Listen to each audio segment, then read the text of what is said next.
Okay, so today let's talk about the call for backup precon for March of the Machine. I obviously don't have access to these decks like other creators may, so I'll be looking at the MTG Goldfish breakdown for all of the decks for this series of videos. This red-green-white deck is focused around the newly introduced backup mechanic and putting 1/1 counters on your creatures.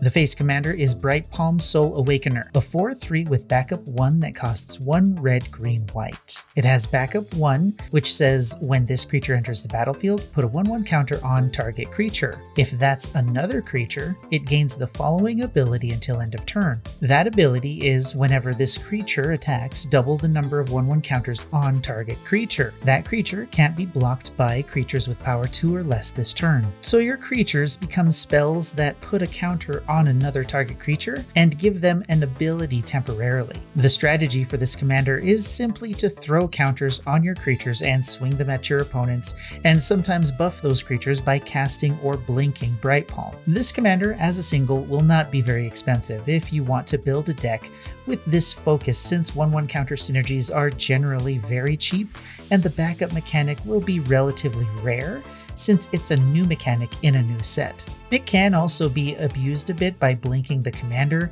but that might be a sub-strategy since Bright Palm doesn't really have access to blue. The backup commander is a completely different story. Shalai and Halar is a 3/3 with flying and vigilance for 1 red, green, white that says whenever 1 or more 1/1 counters are put on a creature you control, Shalai and Halar deal that much damage to target opponent. This is a slightly worse all-will-be-one enchantment in the command zone, and just like that enchantment, it will go infinite with the Red Terror and War Elemental. Shalai and Halar is a very strong commander that can ping your opponents as you buff your board with counters and swing in with them as you normally would to deal even more damage. The new creatures in the Precon all have backup. Deathgreeter's Champion is a 2/1 with double strike for 2 and a red, but it also has dash for 3 and 1 red.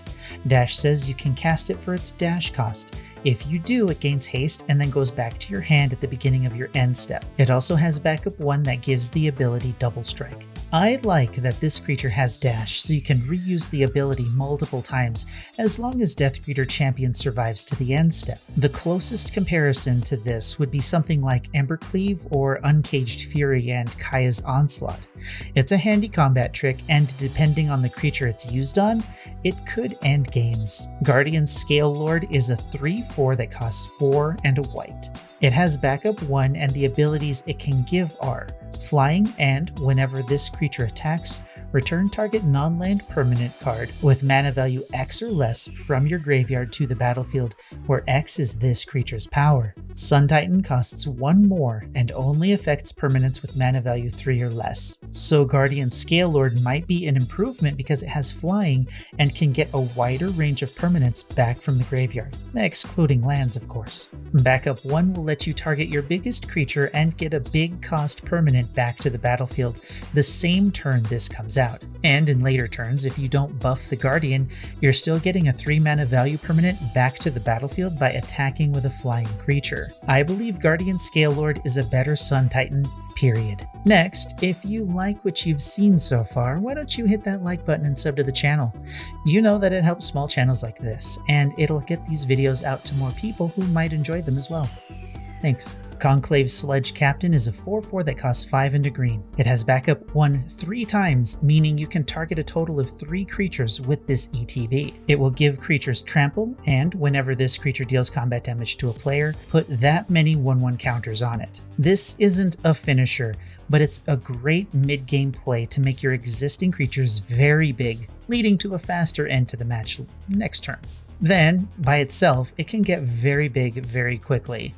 If any of these creatures have double strike, they will do a tremendous amount of damage. This is a great card for any green deck that you're just swinging with big giant creatures. Mirror Style Master is a 3/3 that costs 4 and 2 red. It has backup 1. And the ability says when this creature attacks, for each attacking modified creature you control, create a tapped and attacking token that's a copy of that creature. Exile those tokens at the end of combat. The modified clause on this card limits its usability very much. Unless your better combat trigger and ETB creatures are modified, you're not going to get any use out of this card. It is a very strong effect if the stars align, but the mana cost, no evasion on the creature, and the modified requirement will relegate it to the pile of cards that will be replaced with better cards when you upgrade the Precon. Emergent Woodworm is a 4/4 that costs 6 and a green and it has backup 3. The ability says whenever this creature attacks, look at the top X cards of your library where X is its power. You may put a permanent card with mana value X or less from among them onto the battlefield. Then put the rest on the bottom of your library in a random order. This is a 4/4 with no evasion and a mana cost that would rather be cheated out early rather than hard cast later. But if cards are being cheated out, odds are high that there are better cards than this that are being cheated out.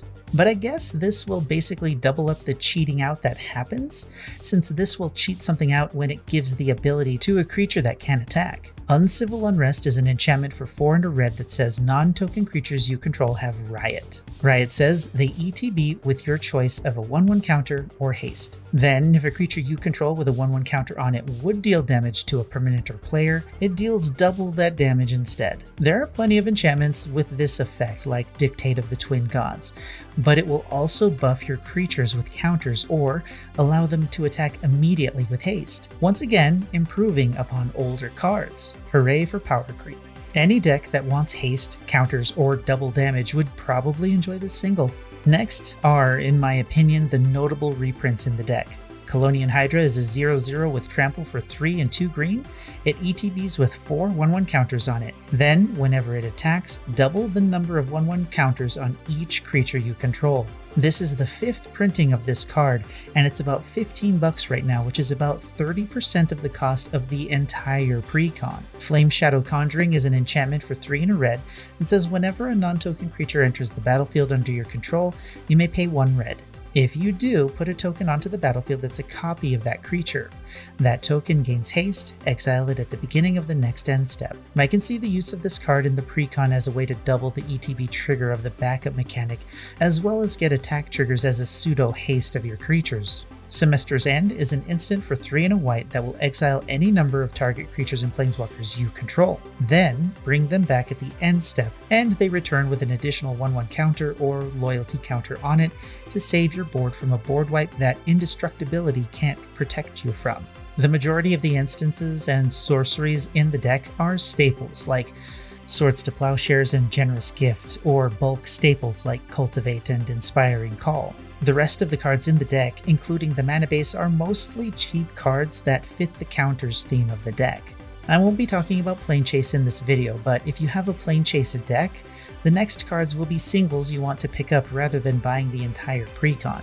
Path of the Pyromancer is a sorcery that costs 4 and a red that says discard all the cards in your hand. Add 1 red for each card discarded this way, then draw that many cards plus 1. Then, starting with you, each player votes for Planeswalk or Chaos. If Planeswalk gets more votes, Planeswalk. If Chaos gets more votes or the vote is tied, Chaos ensues. Then Ichor Elixir, a 4-cost artifact. If you would roll 1 or more planar dice, instead roll that many planar dice plus 1 and ignore 1. Then it can tap for 2 colorless mana. And finally, the 10 Planechase cards: Bloodhill Bastion, Chaotic Aether, Grove of the Dream Pods, Jund, Karasha Foothills, Megaflora Jungle, Riptide Island, the Golden City of Orazca, the Great Eyrie, and Tawashi. So for the Call for Backup Precon, it's a buy if you want but don't have a 1/1 counter focused deck, since it will give you a lot of the staples for that theme. If you want to upgrade this deck, the backup commander Shalayan Halar is probably your best bet. It could be a very powerful deck with the right upgrade replacements. If you want to buy the Precon to cannibalize it, the cards that you'll most likely do this for will be Shalayan Halar, Colonian Hydra, Semester's End, Flame Shadow Conjuring, Uncivil Unrest, and the lands Fury Calm Snarl and Gavany Township. Out of those notable singles, if you don't need all of them and only want 1 or 2, then buying the single is definitely the way to go. But you might want to pick up Shalayan Halar as a commander, Colonian Hydra, since its price might not be as high as its other printings at the start, so I'd pick that up before that price starts to increase. Semester's End is a great single to protect a board as long as you're not using tokens, since they won't come back at the end step. but avoiding exile board wipes and -1/-1 effects is a great use for this card. Guardian Scalelord is in my opinion better than Sun Titan, and should be included in any deck that will attack with creatures, where creatures will die, or where you could use a 4/4 flyer at the worst, which is like every deck. I hope that this one in particular is cheap, but I really doubt it will be. Flame Shadow Conjuring will be great if you have a deck with Warstorm Surge or attacking with creatures that trigger extra combats by attacking, or just acting as a pseudo-haste enchantment. Uncivil Unrest might be better than I think it is, but I expect this one to be very cheap at first, since there are other options that are equally viable that should keep the price increase a slow rise rather than a quick spike. What I plan to do personally is wait a bit and see what the total cost of all the commander singles I want will be in a single precon to decide whether I want to buy singles or buy the full precon, so I'm getting the most bang for my buck.